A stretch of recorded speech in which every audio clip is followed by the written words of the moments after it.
tompo misotranao izay afaka manantonanao amin'ny fotoana rehetra mba azonay manovo hoe fahendrena ary fitiavana avy aminao indray miteneny mampaheretra fa miainonao ao amin'ny Jesosy Kristy zanakao izay.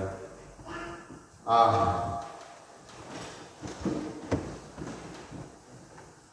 Nomen'Andriamanitra ray aman-dreny isika mba hiahiny antsika.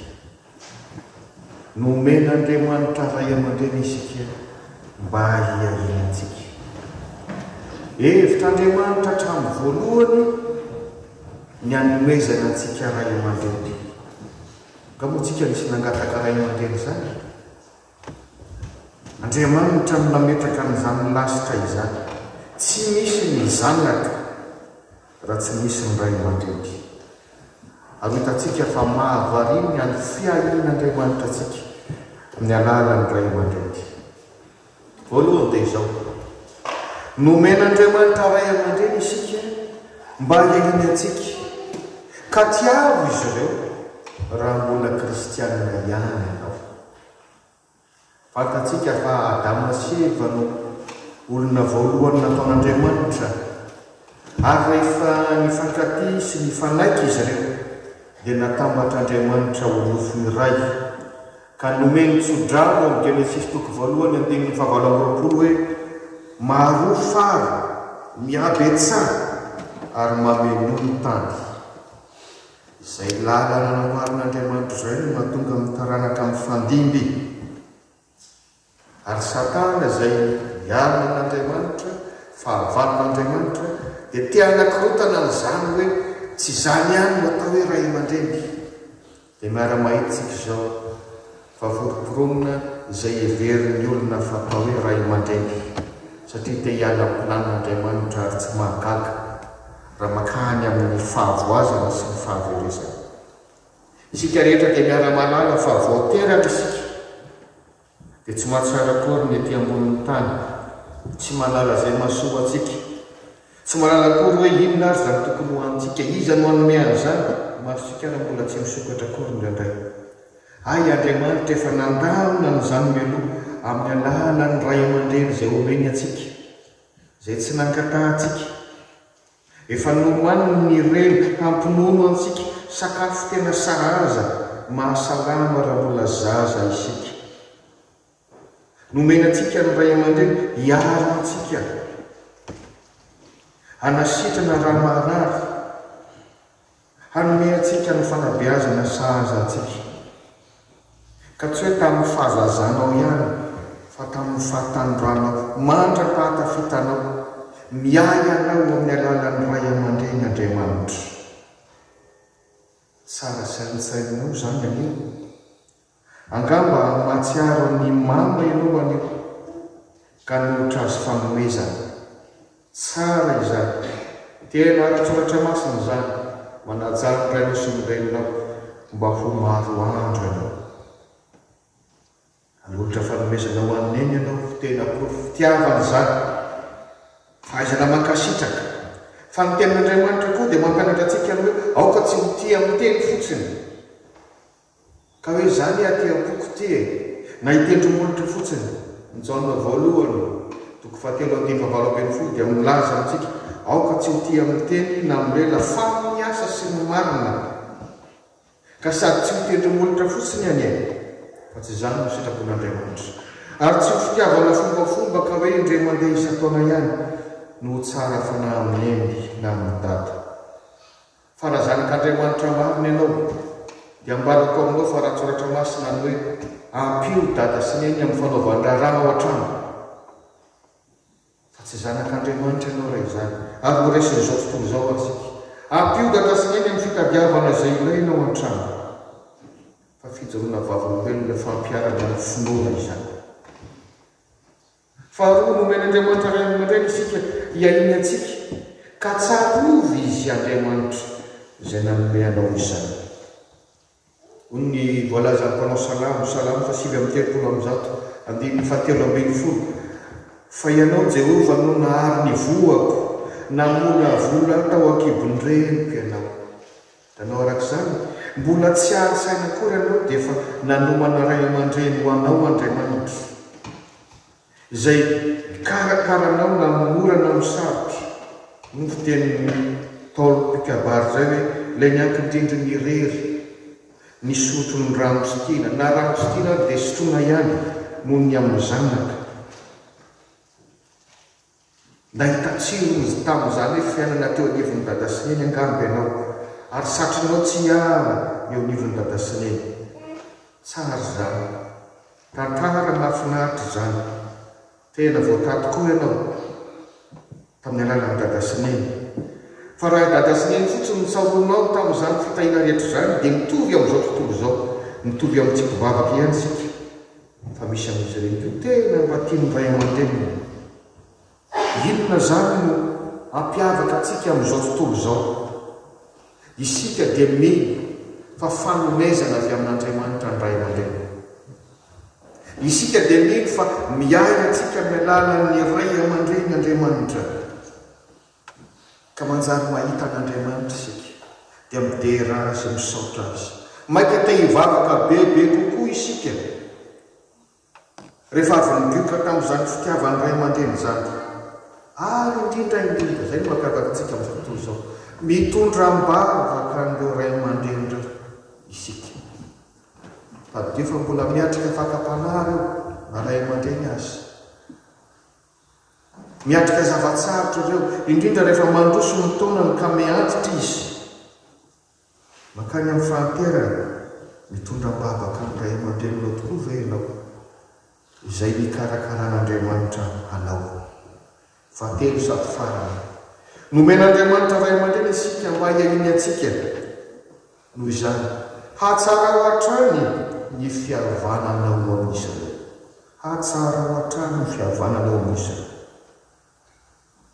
Eto, mety misy angamba na risarisa ny fifandraisan'ny zanaka sy ray aman-dreny. Na ray aman-dreny miteraka na ray aman-dreny mitaiza, na ora fozan-dana ora fozam-bavy. Fotoana mahamety zao ry havana hamitrana mpihavanana. Ary na amin'ny maha-kristianina na amin'ny maha-malagasy fotsiny azy, anjaranao zanaka no manantona sy ny fona voalohany. Fa tena sady faralakombo izany no toe-pana kristianina. Mampatahotra ny tenin'Andriamanitra mambadika izany raha toa ka manamafo isika ho abolana 20 izay manozona ny rainy na ny reniny dia ho faty ao amin'ny alipitony jirony. Izany hoe izay mankahala ny ray aman-dreny dia tsy ahita mangirana eo amin'ny fiainana. Izay manozona ny ray aman-dreny dia mbola hidiran-doza ary tsy maintsy hitondra aizina ho anao eo amin'ny fiainanao izany na hoenanao andreny. Mety ho diso ny ray aman-dreny, fa ny fanevatevana ray aman-dreny dia tsy ara-tsoratra masina. Takatry ny tsikivavaka ihany nge hoe fanomezana avy amin'Andriamanitra ny ray aman-dreny. Ka mazana rehefa tsy mino an'Andriamanitra na dia hikimy amin'Andriamanitra ny olona anankiray, ny ray aman-dreny mitevatevainy.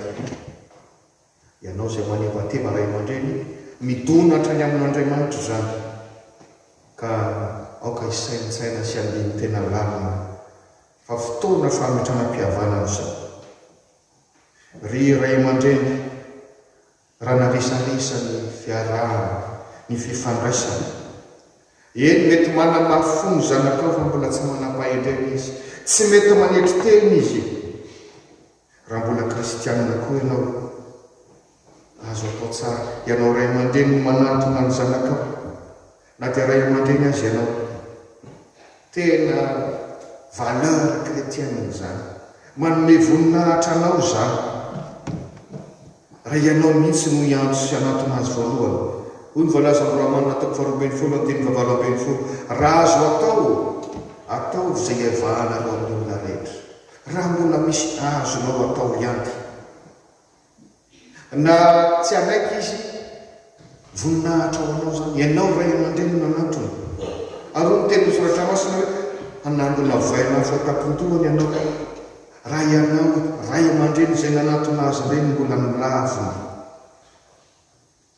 misy olona mantsy indraindray miezaka manaratsy ny fifandraisana amin'ny zanaka sy ray aman-dreny indrindra eo amin'ny rafozana sy vonato ka samy laza hoe sarotra ny fankatiavany rafozana sy vonato zany sasany moa dia mamorona fitenehana mihitsy hoe rafozan-doza sy vonato tsy vanona atao tantara averimberinao koa atsika foana zany dia ohatrany hoe rehefa averimberinao amintsika zany tonoa ny vavantsika foana inotsika afana dia manan-kery amintsika fa tsy adaran'andriamanitra na metraka-pilanany amin'izany hoe fampiraisana lasa ny vava amin'ny fanambadiana izay mitoy makany amin'ny fampiraisana ny fianakaviana rotonto mahasoa zao ny ary azo tanterahana tsara ka aza manaiky hozon'ny olona mifitany anan-dratsy toy izany ianao be dehibe isika samy malalana amin'ny fianakaviana eo amin'ny fiarahamonina zany hoe rafozana sy vonato mifankaty izany ary eo amin'ny soratra masina dia fantatsika izay mamaky baiboly zany tantarany Rota sy Naomi zany azo novakina ao amin'ny bokin'ny Rota toko voalohany ka hatrany amin'ny toko fahaefatra vonato sy rafozana tena miaina fifankatiavana tsy mifankafory ary na dia efa maty aza ny vadiny Rota zanaky Naomi dia mbola nisafidy izy hanaraka an'ity Naomi rafozana ity izay nantenaka any Israely foy Rota vonato vava ao amin'ny toko voalohany amin'ny fahaenina ambin'ny folo sy ny fahafito ambin'ny folo mantsy any rafozam-bava zay alehanao dia alehako ary zay hitoeranao dia hitoerako ny firenenao ny fireneko ary ny Andriamanitra no Andriamanitra tsy nisy lalàna nanery azy ao manao an'izany fa vokatry ny fony ary dia hita fa tena niaina filaminana izy mianaka zany tantarany Rota sy Naomi zany dia profo manambara antsika fa natao hifankaty ary afaka mifankaty tsara ny rafozana sy vonato ka raha nisy izay marisarisa hoy ny Kolosana toko fahatelo ambin'ny folo mifandefera ianareo ka mifamela raha misy mahanalahelo amin'ny namany